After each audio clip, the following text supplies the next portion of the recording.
사람이 죄를 짓기 전에는 하나님과의 관계가 축복이었고 사랑이었고 기쁨이었고 그리고 서로 신뢰가 가득 찬 교제였습니다. 그러나 인간이 죄를 짓고 난 후부터는 에덴 동산은 죽음의 그림자가 드리웠고 인간의 영혼에는 죽음이 그리고 저주의 그림자가 드리워졌습니다. 다시 말하면 하나님과의 관계가 먹구름이 생겼고 금이 간 것이죠. 죄를 짓게 되면 어떤 일이 생기는가? 창세기에 보면은 몇 가지 증상이 나타납니다. 제일 첫 번째 증상이 수치심입니다. 죄를 짓고 나면 갑자기 벌거벗은 사실이 깨닫게 떨어지고 수치심이 생깁니다. 죄가 없었을 때는 전혀 깨닫지 못했던 일들입니다. 죄를 짓고 나면 안 보이던 것이 보이게 되고 느껴지지 않던 것들이 느껴집니다. 그들은 수치심을 느꼈기 때문에 부끄러움을 느꼈기 때문에 그것을 감추고 싶었습니다. 그래서 무화과 나무 잎을 따다가 자기의 부끄러운 것을 가리려고 했습니다. 그러나 문제는 죄는 숨겨지지 않는다는 것입니다. 여러분, 어떤 죄도 감추어지지 않습니다. 그게 죄의 특성입니다. 부끄러움이 감추어지지 않기 때문에 두 번째 현상이 생겼습니다. 그것은 도망가는 것입니다. 도피라고 하는 것은 바로 여기서부터 시작됩니다. 인간은 끊임없이 하나님으로부터 도피하는 존재입니다. 하나님의 얼굴을 피하고 그리고 자기의 모습을 숨기려고 하는 것입니다. 하나님이 불러도 대답하지 않습니다. 소리를 듣지 못해서 대답 안 하는 것이 아니라 대답 안 하기로 결정한 것입니다. 여러분, 사람이 하나님으로부터 도피할 수 있을까요? 도망간다고 될까요? 되지 않습니다. 당신이 하늘 끝까지 가도 하나님은 거기 계시고 바다 끝까지 가도 하나님은 거기 계시고 땅 끝까지 가도 하나님은 거기 계신다고 시편에서 말했죠. 인간의 세 번째 특징은 두려움입니다. 하나님의 얼굴을 피하고 자기의 존재를 하나님의 시선에서부터 피해서 숨어 버린다고 하는 것은 사람의 마음에 두려움과 공포가 가득 찼다고 하는 얘기입니다. 인간은 두려움으로 사는 존재입니다. 두렵고 외롭고 고독합니다. 그것은 누가 있어서가 아니라 인간이라는 것 자체가 하나님을 잃어버렸기 때문에 공포 속에 두려움 속에 살아가는 것입니다. 이것이 바로 인간의 실존입니다. 그 다음에 네 번째 죄에 대한 특성이 오늘 본문에 나타나는데 11절부터 나타나는 것이 이제 사람이 말이죠. 하나님을 피하고 도망가고 숨고 두려움과 공포 속에 살다가 좀 지나치면 어떻게 되느냐? 대듭니다. 하나님께 대들기 시작하고 변명하기 시작하고 내가 책임이 없다라고 책임을 회피하기 시작하고 다른 사람한테 책임을 전가시키는 현상이 나타납니다. 그것이 오늘 11절의 말씀입니다. 자, 11절을 보십시오. 11절 시작. 가라사대 누가 너의 버섯음을 내게 고하였느냐? 내가 너더러 먹지 말라 명한 그 나무 실과를 내가 먹었느냐? 하나님은 아담아 아담아 내가 어디 있느냐라고 질문했습니다.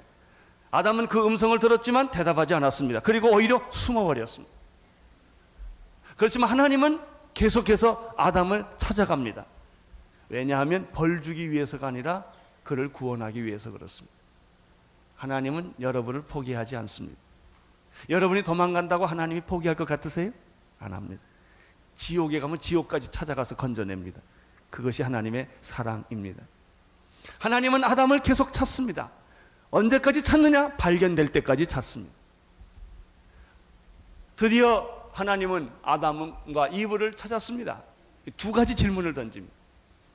첫째는 아담아 아담아 내가 어디 있느냐 그러니까 아담이 내가 벌거벗었으므로 부끄러워 숨었습니다라고 대답했죠. 하나님이 직접 물으시는 질문이 이거예요. 누가 너에게 부끄러움을 가르쳐 줬느냐? 누가 너에게 죄에 대하여 눈을 뜨게 해 주었느냐? 여러분, 인간이 죄에 대해서 눈 뜨는 순간부터 인간은 수치와 부끄러움을 갖게 된 것이죠. 이 질문은 누가 너에게 부끄러움을 가르쳐 주었느냐라는 질문은 무슨 의미가 있겠습니까? 그것은 너에게 부끄러움을 가르쳐 준 사람은, 준 대상은, 너에게 죄를 깨닫게 해준 대상은 바로 사탄이었다라고 하는 것을 지적해 주는 말입니다. 두 번째 질문입니다. 두 번째 질문은 이렇습니다. 내가 너더러 먹지 말라고 명한 그 나무 실과를 혹시 너는 먹은 것이 아니냐? 이런 질문을 하신 것이. 이게 무슨 뜻일까요? 내가 나를 피하고 숨는 까닭은 다른 뜻이 아니다. 내가 내 명령을 거역하고 불순종하고 하지 말라는 것을 했기 때문에 내가 도망간 것이 아니냐. 이 11절에 의하면 인간의 죄는 결국 두 가지로 요약이 됩니다. 그것은 첫째, 사탄 때문이었다는 것이죠. 당신이 그렇게 유혹을 받아 죄를 짓게 된 까닭은 사탄이 내 뒤에서 너를 조정하고 너를 유혹하고 너를 죄 짓게 했던 장본인이 바로 있었다는 것이죠. 현대인의 대부분의 사람들은 이 사탄이 우리의 인생의 불행의 원인이라는 생각을 하지 않는다는 데 있습니다. 내가 죄를 짓는 것은 하나의 심리학적인 현상으로 본능으로 이해하지, 그것이 마귀가 사탄의 뒤에서 조정한 사건이었다는 것을 좀처럼 이해하지 않으려고, 인정하지 않으려는 영적 태도가 있습니다. 이것을 하나님이 지적한 것입니다. 내가 이렇게 불행해지고 하나님을 떠나가게 되고 죄를 짓게 된 것은 사실은 내 뒤에 검은 유혹자가 있었던 것이다. 이 검은 유혹자를 조심하라, 사탄의 세력을 경계해라 하는 하나님의 명령이기도 합니다. 또 하나는 당신이 이렇게 실패하고 죄를 짓고 비참하게 된 것은 사실은 하나님의 말씀, 내 명령을 불순종했기 때문이다. 설교 듣기를 거부했고, 교회 나오기를 거부했고, 성경 공부하기를 거부했고, 기도하기를 거부했고, 여러 가지 이유와 핑계로 너는 내 음성을 듣기를 거부했고, 들었지만 안 들은 척 했기 때문에 너는 이런 벌거벗음, 수치, 그리고 죄에 대한 눈뜸이 생긴 것이다. 이러한 질문에 대해서 아담은 어떻게 대답했는지 12절에서 보십시오. 아주 재미있습니다. 아담의 대답을 들어보십시오. 12절 시작. 아담이 가로되 하나님이 주셔서 나와 함께 하게 하신 여자가 그가 그 나무 실과를 내게 주므로 내가 먹었나이다. 여기서 첫째는 아담이 죄를 진 사람들 대부분 안 했다 그러거든요. 근데 여기서 보면 아담이 내가 죄를 안 지었습니다 이렇게 말하진 않는다는 거예요. 내가 먹기는 먹었습니다 라고 말합니다. 그러나 먹기는 먹었다고 죄를 인정은 하지만 더 놀라운 사실은 쏘리가 없다는 것입니다.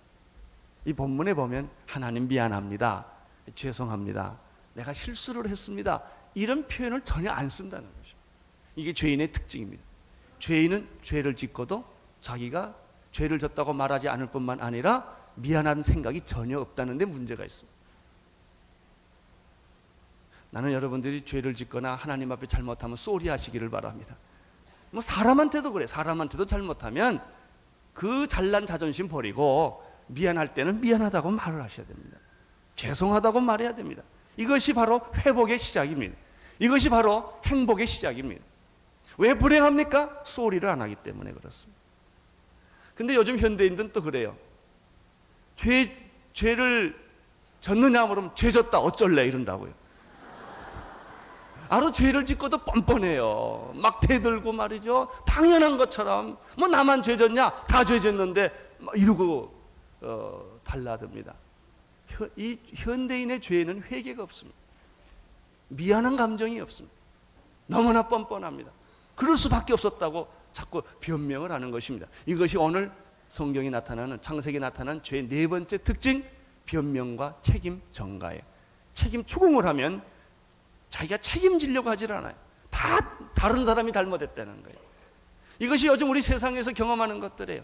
죄를 진 건 있는데, 부도는 났는데, IMF는 왔는데 책임지는 사람이 하나도 없어요. 다 다른 사람이 잘못했다는 거예요. 나는 시켜서 그랬다는 거예요. 나는 잘 몰랐다는 것이죠. 정말 그럴까요? 정말 몰랐을까요? 자, 이것이 오늘 우리 본문에서 나타난 말씀입니다.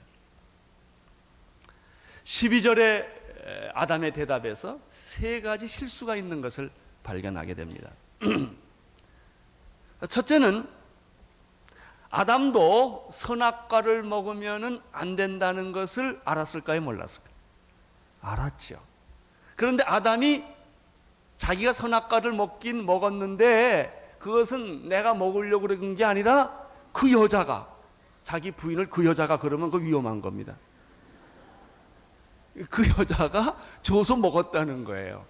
책임을 다 누가 뒤집어 씌우는 겁니까? 부인한테. 세상에 제일 못난 남자는 부인한테 책임 다 뒤집어 쓰게 하는 거예요. 아담이 그랬어요.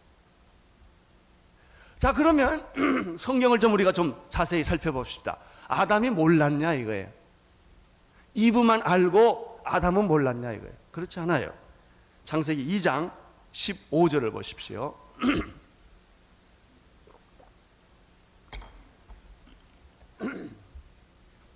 2장 15절에 보면은 여호와 하나님이 그 사람을 이끌어, 그 사람은 아담입니다.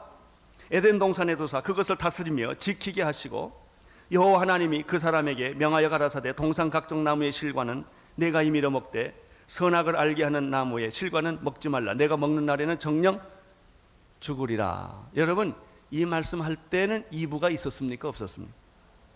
없었어요. 아직 이브가 창조되기 전 이야기입니다. 그러니까 선악과를 따먹지 말라는 명령은 누가 들었습니까? 아담이 들었죠.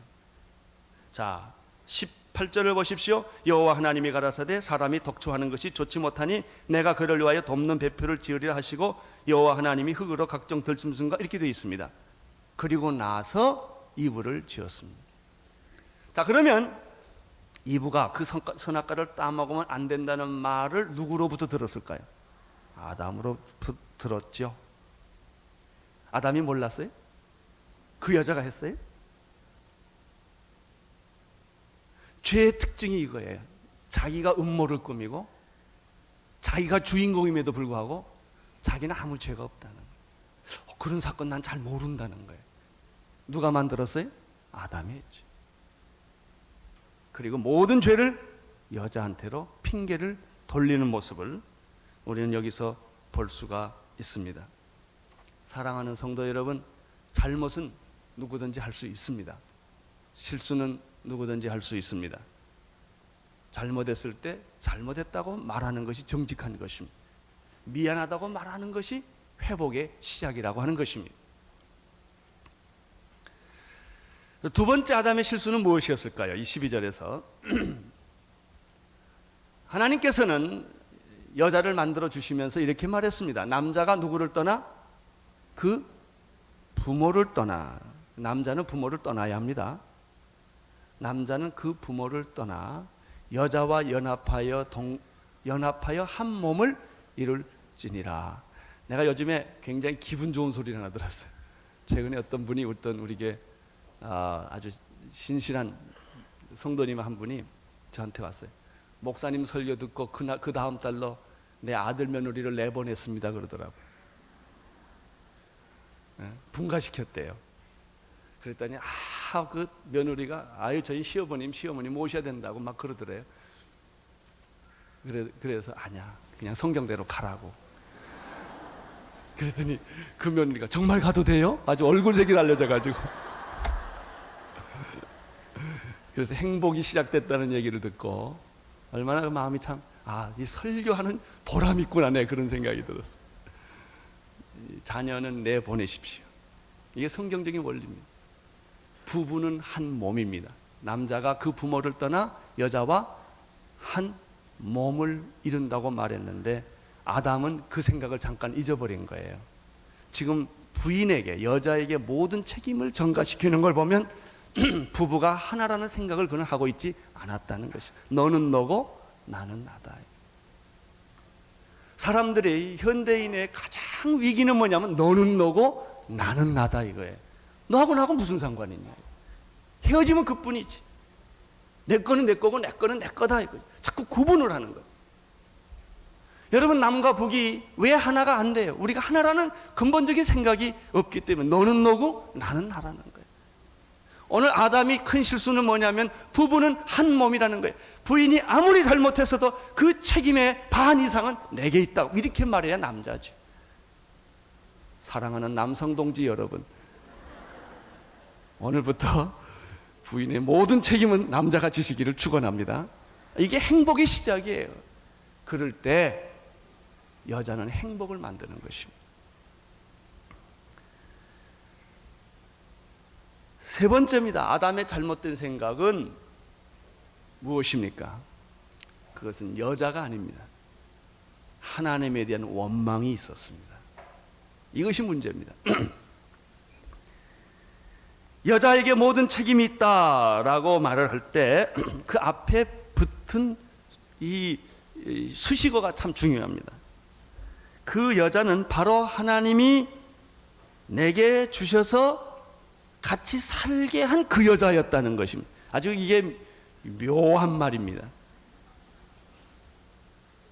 은근히 하나님에게 비난하고 원망하는 것입니다. 내가 언제 그 여자 달라고 그랬냐 이거예요.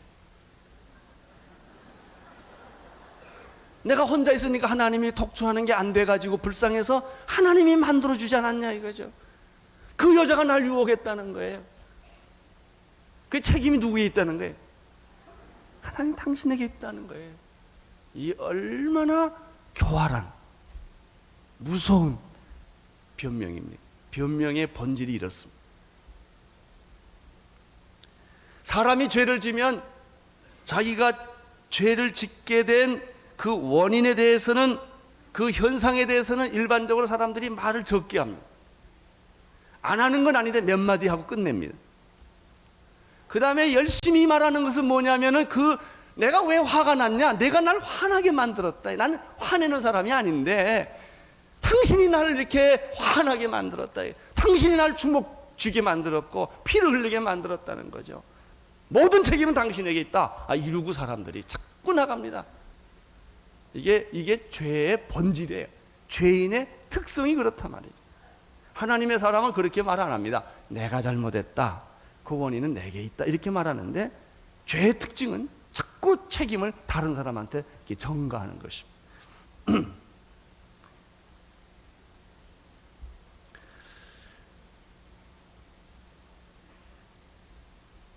왜 하나님이 나를 죄 짓도록 했냐? 또 이렇게 나와요.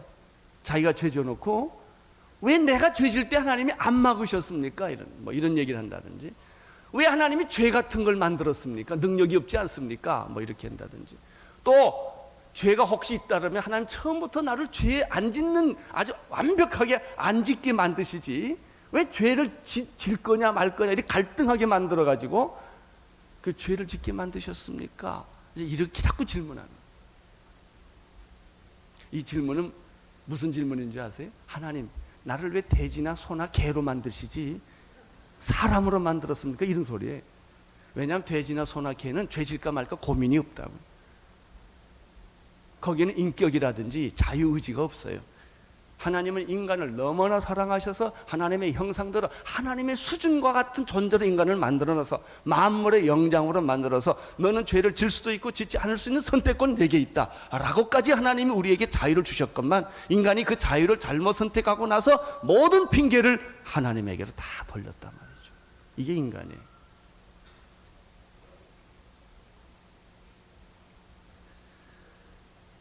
사람들은 또 이런 말 합니다. 하나님은 병 주고 약 주신다. 이렇게 말하기도 합니다. 정말 그렇습니까? 하나님이 병 주고 약 주고 그렇습니까? 하나님이 잘못하셨습니까? 아니죠.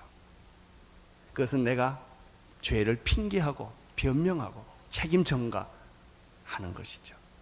그리고 사람한테 하는 것은 좀 상대적이니까 절대자에게 모든 죄를 다 뒤집어 씌게 만드는 것이죠. 그게 인간이에요. 그것이 죄의 특징이라고 하는 것입니다. 그런데 아담과 이브가 죄를 짓기 전에는 이런 말, 이런 사고방식, 이런 태도가 전혀 없었어요. 이런 상상도 못했어요. 언제부터 아담이 이렇게 갑자기 악해지고 나빠지고 나쁜 상상력을 하고 나쁜 사고방식을 갖게 되었는가? 죄가 들어왔기 때문에. 이게 이렇게 무서운 것입니다. 하나님은 아담에게만 이렇게 질문하지 아니하시고 이브에게 가서 또 질문을 하십니다. 13절입니다. 13절 시작.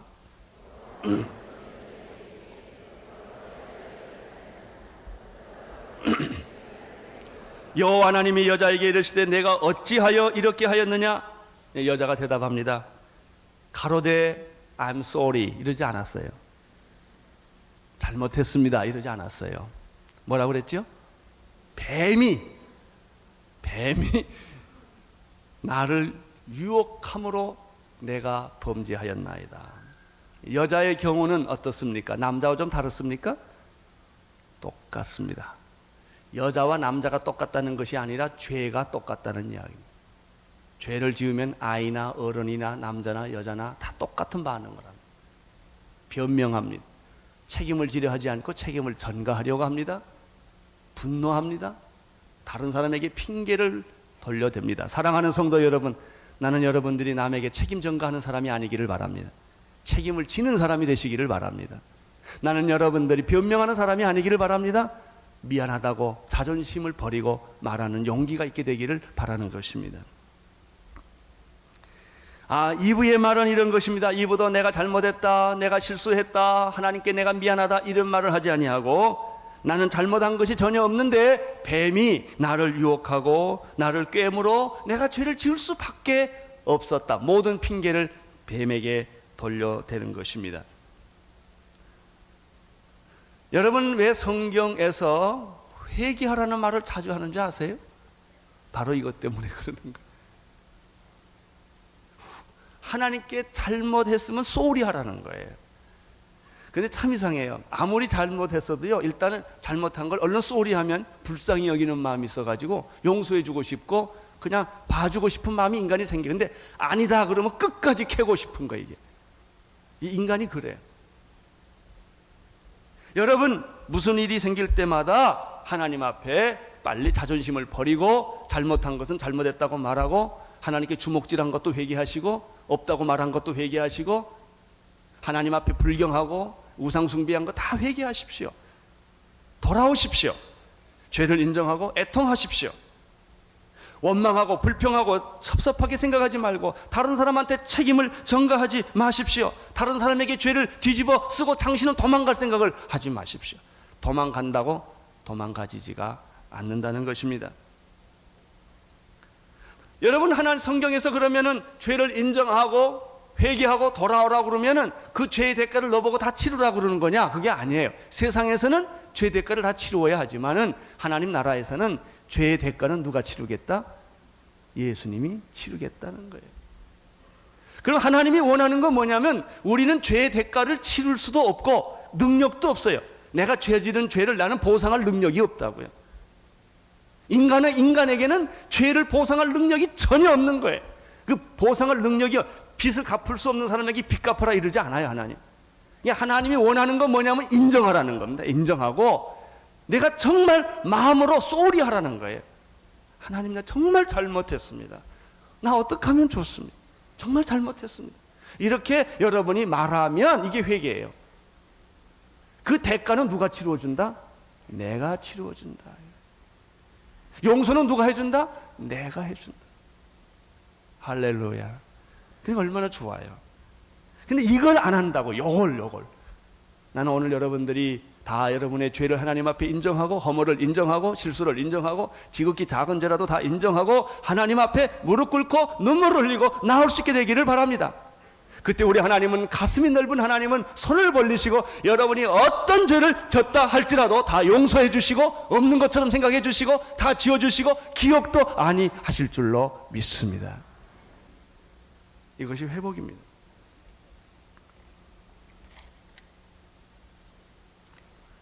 여러분, 회복은 하나님이 하십니다. 용서는 예수님이 해 주십니다. 여러분을 옛사람을 변하여 새사람으로 만들어 주신 분은 성령님이십니다. 14절을 보십시오. 시작.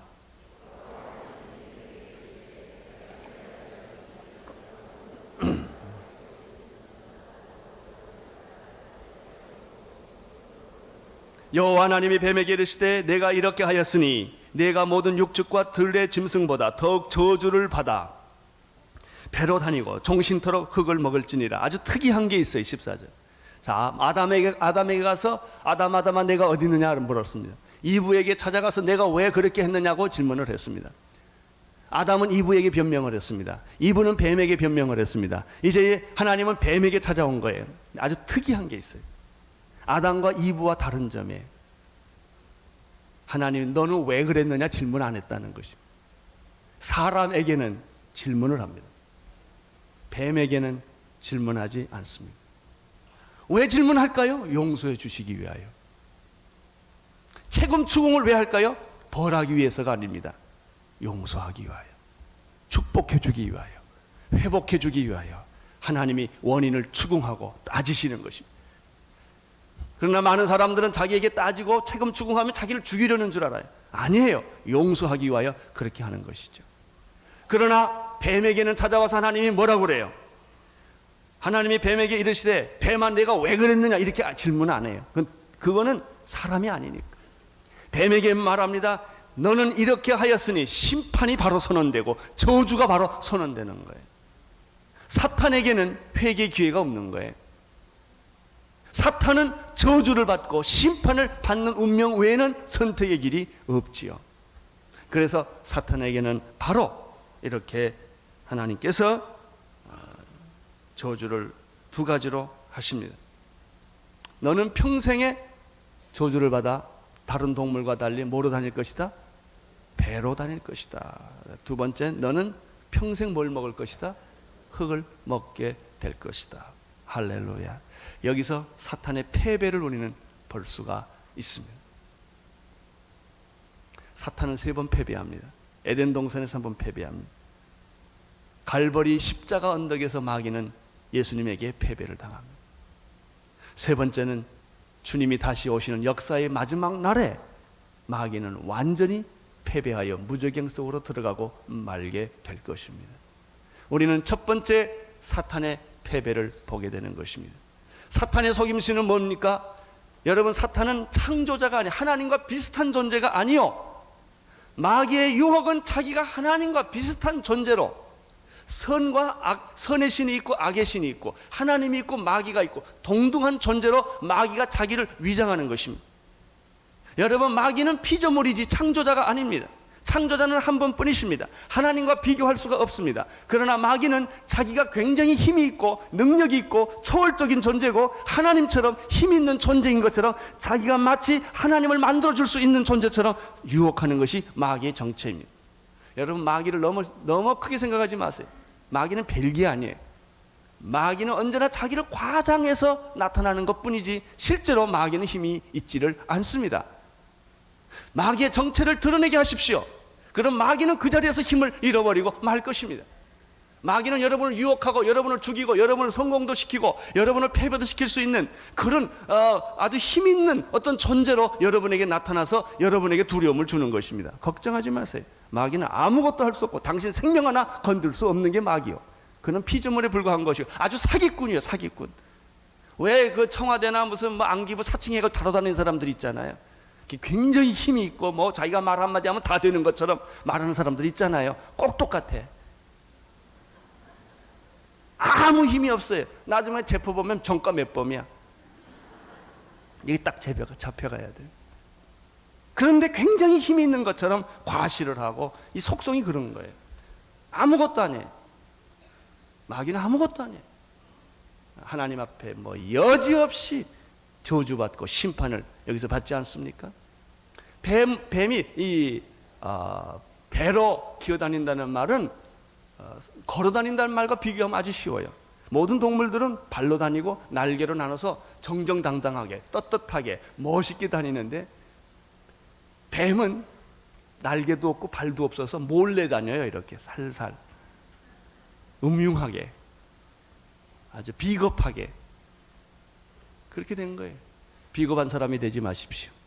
정정당당하게 하나님의 자녀처럼 떳떳하게 사는 여러분이 되시기를 축원합니다. 뱀은 그렇게 저주를 받았어요. 근데 참 이상해요. 누가 말해주지 않는데 뱀은 이렇게 징그럽잖아요.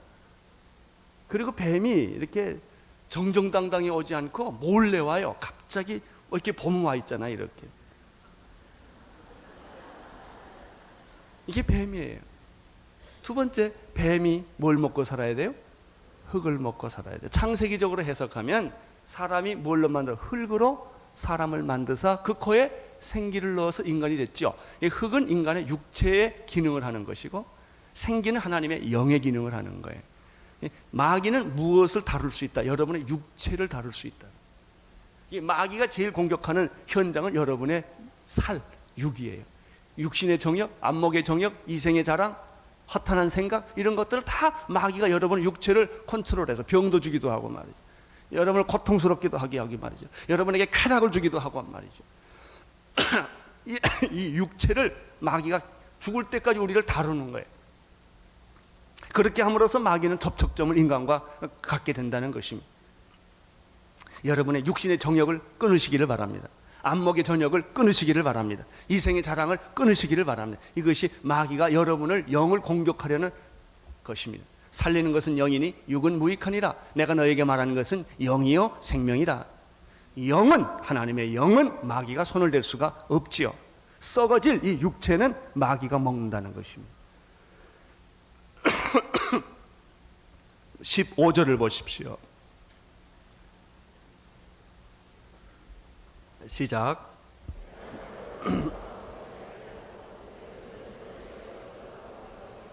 여자의 후손은 내 머리를 상하게 할 것이요 너는 그의 발꿈치로 상하게 할 것이니라 하시고, 뱀은 여자에게 죄를 짓도록 유혹을 했습니다. 따라서 뱀과 여자의 관계는 원수의 관계입니다. 뱀의 후손과 여자의 후손도 원수의 관계라는 것입니다. 이것은 참 신비스러운 첫 번째 메시아에 대한 예언의 말씀입니다. 뱀은 너를 계속 발뒤꿈치를 물고 고통을 너에게 줄 것이다. 그렇죠. 마귀는 끊임없이 우리를 공격하며 집어삼키려고 합니다. 그러나 여인의 후손에서 예수 그리스도는 갈보리 언덕에서 뱀의 정수리를 쳐서 죽여버린 것입니다. 여인의 후손이 뱀의 정수리를 칠 것이요, 그리스도의 승리, 사탄으로부터의 승리를 여기서 예언하고 있죠. 재밌는 것은 바로 15절에서 타락과 하나님의 구원이 동시적으로 나타난다는 것입니다. 여러분, 인간의 타락은 곧 하나님의 구원의 시작입니다. 언제부터 시작됐는가? 당신이 타락하는 순간부터 하나님은 여러분을 구원하기 시작하십니다. 여러분이 죄를 지면 한참 있다가 여러분을 구원하시는 것이 아니라 여러분이 죄를 짓는 순간에서부터 하나님은 여러분을 사랑하시고 여러분을 용서하시고 여러분을 구원하기 위하여 작업이 시작된다고 하는 것이죠. 여러분, 탕자 얘기 아시죠? 탕자가 둘째 아들이 아버지의 재산을 가지고 멀리 도망을 갔습니다. 아버지의 마음이 얼마나 아팠겠어요. 아버지는 아들에게 돈을 다 줄 수밖에 없었습니다. 여러분, 오직 하면 죽겠어요? 아들이 아버지의 자산을 가지고 다 떠나는 순간에 아버지가 분노를 가지고 있었을까요? 아니에요. 미련하고 알지 못해서 죽음의 길로 가는 자식을 보면서 아버지의 가슴은 미어지기 시작을 했고, 떠나는 날부터 아버지는 이미 용서했었다는 거예요. 우리는 보통 누가 잘못하면 한참 화를 내고 신경질 내고 그냥 막 두드러 부시고 한참 하다가 이제 낑낑낑 대다가 나중에 가면 그래 안 됐지 그리고 받아들이잖아요. 아니, 하나님은 여러분이 죄를 짓는 순간부터 이미 용서하기를 결정하셨어요. 여러분의 죄는 2000년 전에 용서되었습니다. 그리고 문을 열어놓고 밤마다 기다리시는 분이 하나님 아버지이십니다. 안심하고 돌아오십시오. 괜찮습니다. 이미 여러분의 죄는 용서를 받았습니다. 돌아오기만 하면, 회개하기만 하면, 하나님 앞에 정말 눈물을 흘리며 돌아오기만 하면 하나님이 여러분에게 금가락지를 끼워주고 새 옷을 입혀주고 양고기를 잡고 양을 잡고 잔치를 베풀고 춤을 추고 여러분을 환영하는 줄로 믿습니다. 두려워하지 마십시오. 마귀의 속임수에 계속 빠지지 마십시오. 여러분이 해야 될 일이 있습니다. 미안합니다. 하나님 미안합니다. 제가 실수를 했습니다. 잘못했습니다. 오늘 이 말이 여러분의 가정에서부터 시작되기를 바랍니다. 한번 연습하고 끝내겠습니다. 여러분 옆에 있는 분들한테 그저 남편이다, 아내다, 자식이다, 부모다 다 생각하고 그저 미안합니다. 잘못했습니다. 용서하십시오. 한번 그래 보세요.